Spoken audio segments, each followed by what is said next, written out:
trapeze artist. Oh, there it is. I was originally going to talk to you about how I left my 20-year career in software to effectively run away and join the circus. But as I was creating that talk, I was also choreographing a new aerial act.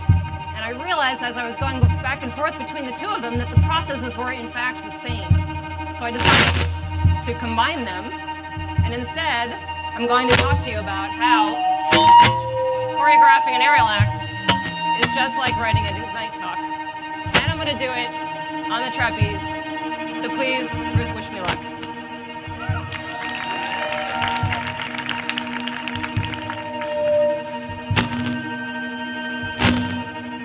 So every creative act starts with some sort of inspiration. An aerial act can be inspired by a song or a character, or in this case, the story of an aerialist creating an act that also happens to be a talk.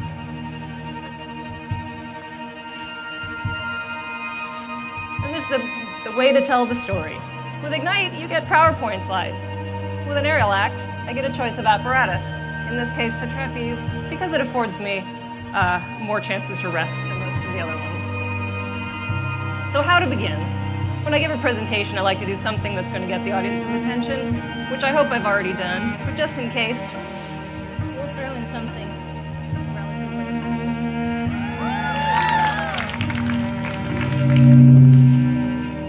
You may notice that there's music playing, which is a little unusual for an Ignite talk, but fairly standard for an aerial act. For this act, I wanted a song that was exactly 5 minutes long, preferably instrumental, but with enough structure that I can tell where I am while I'm in it. So I sorted my entire musical collection by time and found this song by Zoe Keating, which happens to be called Optimist. I thought that was entirely appropriate. And now we come to the meat of the process, which is the content. I start with a set of topics or tricks that I want to include and to build supportive content from there. The trick is that there are constraints. I have slides that advance every 15 seconds. I have music with structure and cues and tempo, and I don't know how long things take. So I have to try things. I put on the music and I run the moves. I get out a stopwatch and I time myself speaking, and I add and I remove and I reorder to try to make things work. And if I've done my job exactly right, it just works.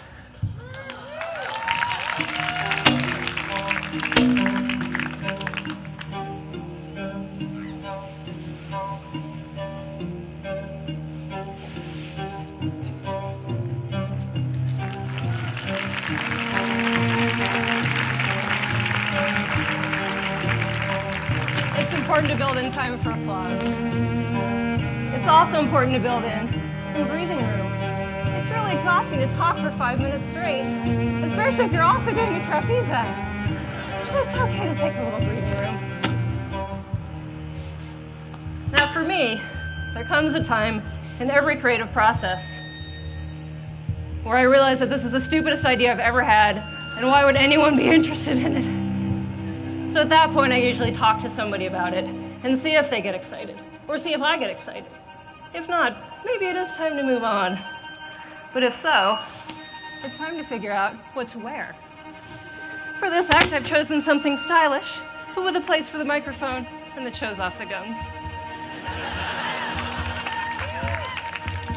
So with all the pieces in place, what's left is practice, practice, practice, rehearse, refine, repeat.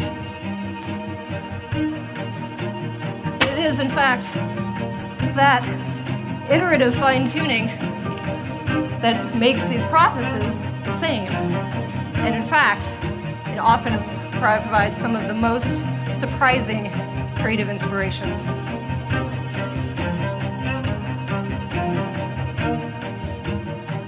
I would in fact offer that instead of hampering creativity, the constraints inspire it. The result is a presentation that is crisp, precise, and even, one might say, elegant.